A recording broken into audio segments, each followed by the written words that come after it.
முருகா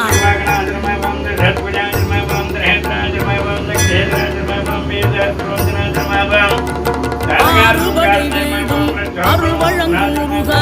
அருகே நீ ஓடோடிவா மூவிரண்டு முகம் சொலிக்க இரண்டு கரங்களுடன் ஆதரவு தர ஓடிவா ஆறுபடை வீடும் அருள் வழங்கும் முருகா அருகே நீ ஓடோடிவா மூவிரண்டு முகம் சொலிக்க இரண்டு கரங்களுடன் ஆதரவு தர ஓடிவா ஈசன் மகனே என்னை காக்க இங்க உனையன்றி வேறாரையா நெஞ்சார நான் நினைக்க பஞ்சாமிர்தம் கொடுக்கும் ஒரு தெய்வம் நீதானையா ஒரு தெய்வம் நீதான்